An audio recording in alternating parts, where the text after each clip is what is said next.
Hello and welcome to Care PMS. We'll just have a quick summary overview of budget 2024.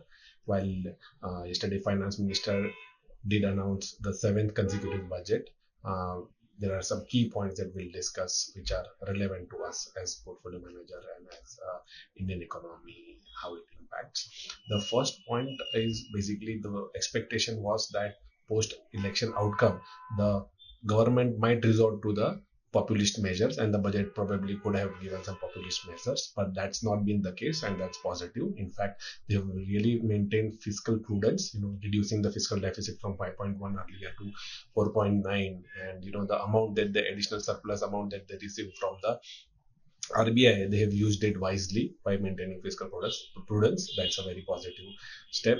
The third one is continuity of the policy. The government was indeed focusing well on all other areas, which it continued to do. So whether it is infrastructure, whether it is power, whether it is railways, whether it is defense, the government has, while there are no specific announcement they have done, but it continued its focus on the areas, and the dedicated amount has been kind of spent on that. The two areas that got specific attention in the finance minister's speech, as well as it did deserve a separate attention. One was employment. The government did focus and have a dedicated budget for employment program as well as youth upskilling, and that's something which was a pain point earlier regarding based on the unemployment data. And if you really want to be a Viksit Bharat of 2047, and the another area is agriculture. Well, government did focus specifically about going for natural farming and how to improve the productivity and engaging private sector into spending on R&D to improve the productivity. So that's another focus area for agriculture. That's a positive one. Now that's these are the key things which we believe has ticked off the good budget. Now coming to the tax, here there are two parts. One is the personal tax. Of course, that has slightly reduced, and to some extent it will increase disposable income overall. So that could help in the consumption improvement in the Indian economy.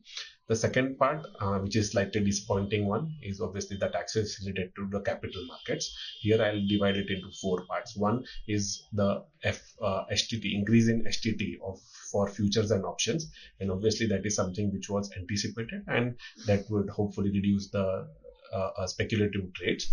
The second one is increase in the short-term capital gain tax, which was earlier 15%. Now it has increased to 20%. So while again this is to reduce, kind of short-term trading, and hopefully it will improve the long-term investment.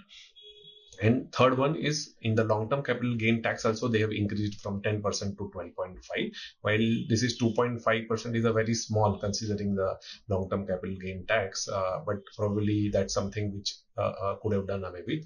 But anyways, having said that, now the gap between STCG tax and the LTCG tax is higher. Earlier the gap was between 10% and 15% was 5%, and now it is 12.5 and 20. So 7.5% is the differentiation between short-term capital gain tax and the long-term capital gain tax. So this could reduce the people selling shares in the short term. So that is something. Hopefully, it would again kind of improve the long-term capital gains, long-term investment promoting activity, and the last one is the buyback tax. So earlier, wherever we used to offer shares under buyback, when the company used to go for buyback, we used to not pay any tax, and the company used to pay 20% tax. But now with this removal of buyback tax, they have treated the same income as a dividend, because this is nothing but a money that has been distributed by the shareholders. So now the tax arbitrage does not exist between whether a company returns the money by way of buyback to the shareholder or by way of dividend to the shareholder. So now the tax arbitrage does not arise. So therefore, we believe and we hope that the companies will now go for more dividend payouts, and that should augur well for the market cap of that particular company, because the yield should improve. So we hope to see that as a positive step. Let's see how the development happens. But that's broadly overall the summary of the budget. So all in all, no populism, that's good. Maintaining fiscal prudence and continuing the policies are a good step. And focus on agriculture and employment is definitely a well-deserved attention. Tax a bit of a disappointment, but that's okay. I think we'll accept and move on as far as the economy and growth is there and the capital gains are there. Now coming to the so now that the event is over, now we'll be back to business routine, tracking quarterly numbers and fundamentals. As far as our portfolios are concerned, we don't believe there needs a significant change as far as any sectors or companies etc concerned. We'll continue to go for the stock specific approach that we have been doing. Definitely agricultural sector that has been part of the portfolio even not pre-budget, even pre-election. Now, of course, we with additional focus of the government, we will increase the our allocation towards the sector in our portfolio.